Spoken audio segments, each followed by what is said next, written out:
So mga master, kaput na naman tayo, turnaround days na naman.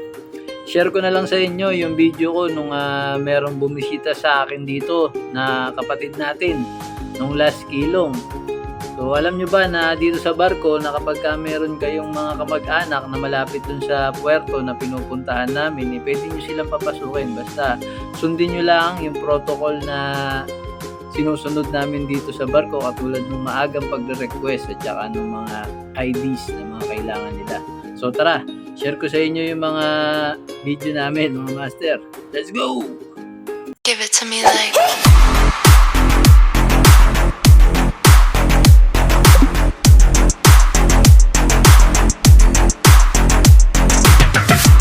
Yun, so mga master, yan na nga yung ating bisita. Ayan si Tita Bobby, si Crisel, at saka si Rachel. So, tropa niya yan, dalawa. So, kapatid natin si Tita Bobby. So, hindi ba natin siya tunay na kapatid, pero sa kanila ako lumaki, mga master. So, yan na. Pagkatapos namin kumain, sinundo ko na sila. Kasi kailangan muna nating tapusin yung duty natin, mga master, bago natin sila masamaan sa pag-ikot sa barko. So, yan. Nagpicture-picture muna kami nun doon sa mga swimming pool sa open deck, mga master. And then, ito na. Nagpunta na kami sa loob ng barko. So, nagpicture muna sila sa Princess Theater. And then, pumunta kami dito sa may bandang casino na yan, mga master. O, diba? Napakalaki ng casino namin dito sa barko, mga master. Kaya lang hindi tayo pwede maglaro dyan. Bawal maglaro yung mga crew dyan, mga master. Kasi merong pagkakataon na may dating merong casino dun sa crew bar, nauubos daw yung mga sahod ng mga seaman na kasamahan natin, mga master. Kaya mula nun tinanggal na yung casino para sa mga crew. So yan, para sa pasahero lang yan, diba? Diyan sila nag-uubos ng pera, mga master. At kita nyo naman, talagang napakalaki ng casino dito sa barko. So marami kayong mapapagpilian. Yung mga slot machine din, mga master. So ayan na. Ito na, nasa deck 7 na kami, mga master. So yan yung mga inuupuan ng mga gustong mag-relax at ayaw lumabas or C-day na mga pasahero. Diyan sila nagpapahinga. Babasa-basa sila, internet, nagla-laptop. So diyan sila nauupo kapag naiinip sila dun sa kabina nila. So yan, nagpipicture-picture lang sila dyan, mga master. So, tapos na kami mag-ikot niyan dun sa taas, no? So, dito na kami nag-iikot sa loob ng barko. So, yan. Ang bilihan ng mga souvenir shop dito sa loob ng barko, mga master. So, medyo pricey yan. Pero susubukan natin silang bilihan ng ganyan sa susunod na balik nila, mga master. Saka nga pala, pagka bumibisita sila dito, mga master, lagi nila akong dinadala ng ulam, no? Nagre-request ako dyan kay Ate Bobby na baka pwede nadalahan tayo ng ulam. Lagi niya rin naman tayong tinatanong kung anong ulam yung gusto natin at dinadala niya lagi, mga master. So, yun yung kapalit nung pagbisita niya dito sa barko. So, tuwing nasa Taiwan kami, mini-message ko siya na paparating kami. Kaya kung gusto niyang pumasok, sinasabi ko sa kanya na magsabi siya ng mga kaibigan niya para mag-enjoy naman sila minsan. At minsan lang din naman kaming magkita. Dahil siya ay nasa Taiwan at ako naman ay nagtatrabaho sa barko. Kaya hindi kami nag-aabot lagi sa Pilipinas. So yeah, mga master, nandito na kami sa atrium, gitna ng barko. Kung makikita nyo, meron tayong video nyan. Yan. So umaga yan, mga master, no? At tanghali pala. Kaya wala masyadong mga pasahero. At nakakapag-picture kami. Yan. Gusto daw nila makita kasi kung saan bumababa noon si Rose sa Titanic. Sabi ko, dyan yun. Ito yun. Kaya ginaya nila yung pagbaba ni Rose at pag-akyat. At hinahanap daw nila si Jack dyan. Kaya lang di nila makita si Jack. At tinatago yata ni paring udong si Jack, ano? Hindi, joke lang, mga master. So, Kuya Jack, kung nasa ka man, enjoy ka lang dyan at wala nang walwal dyan. Pagpasensyaan nyo na yung mga video natin, mga master, at hindi pa tayo masyadong sanay mag-video at mag-edit. Bago pa lang po tayo nagsisimula, kaya hindi pa talaga maganda yung mga kuha natin at pag-edit. Pero ganun pa man, matututo rin tayo pagdating ng panahon. At ayan, so hindi pa rin sila nagsasawa copy picture, di ba? Wala niya. Posing pa lang yan eh. Pang-artista na talaga yung kapatid natin na yan. Ayan, pumasok pa siya sa Wheelhouse Bar. So, dito yung magandang pwesto ng mga pasahero, mga master. May nagko-concert yan. Hindi ko lang napakita yung stage eh. Pero kapag kagabi, may mga nagtumutugtog dyan ng mga banda-banda, mga master. At talagang napakaganda niyang lugar na yan. Hindi lang tayo makapag-video dyan at laging maraming pasahero dyan. At na-tsempuan nga lang natin na nasa labas sila. Kaya nakuhanan natin sila ng counting video dito, mga master. So yan, at natapos na silang mag-picture-picture dun sa Wheelhouse Bar. So lilipat na kami. Yan nga pala yung picture ng mga official namin dito sa barko. Napagtripan din nila na magpa-picture dyan, mga master. Kaya yan, nag-posing sila dyan at nag-picture yan mga bisita natin dito sa barko. So, cute naman.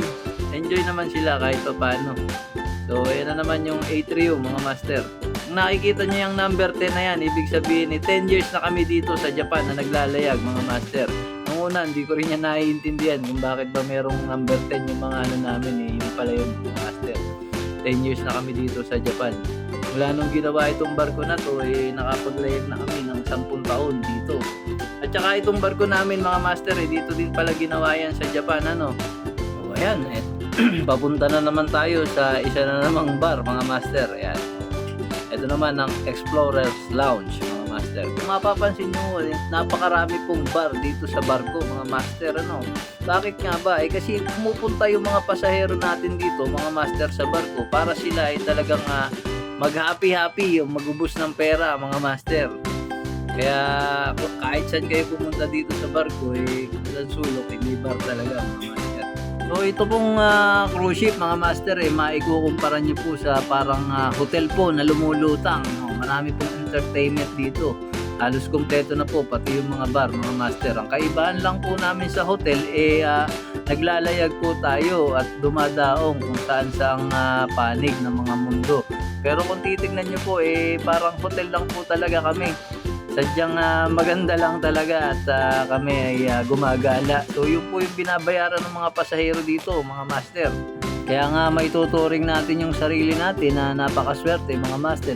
Dahil isipin nyo, yung mga pasahero, libo-libo po talaga binabayaran ng mga yan para lang makapag-cruise. Pero tayo po na mga crew na nagtatrabaho dito sa barko, privilege po natin yan. Kung saan po pumunta yung barko, doon din po tayo gagala. Siyempre, mga master, hindi pwedeng wala tayo kung saan sila dadaong.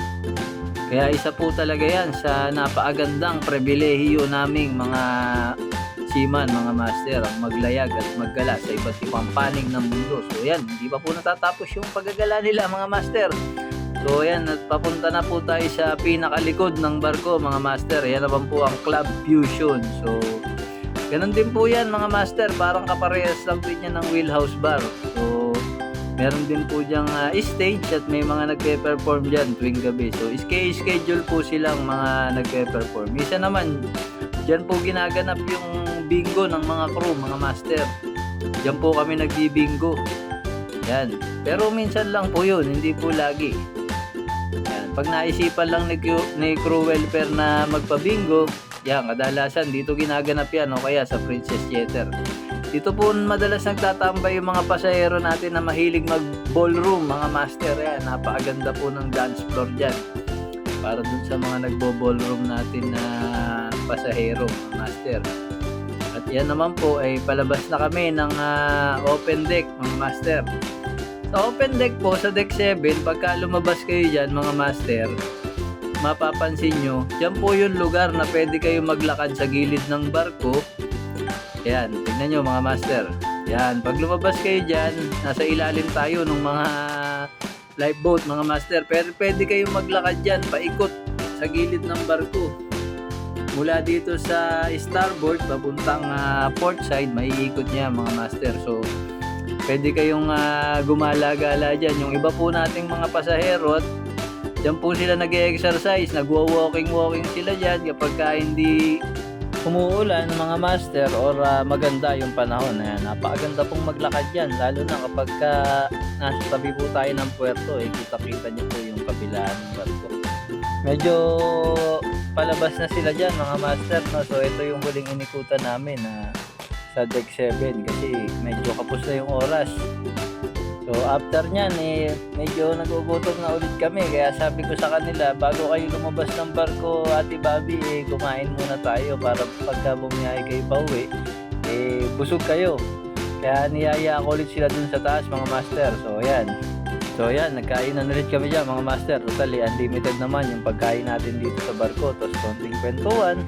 Kasi matatagalan na naman bago na naman kami magkita ni Tita Bobby. Kaya sinulit na namin ng konti. Then after nyan nagpicture muna sila dyan sa deck 5 bago sila lumabas mga master. So hanggang dito na lang mga master.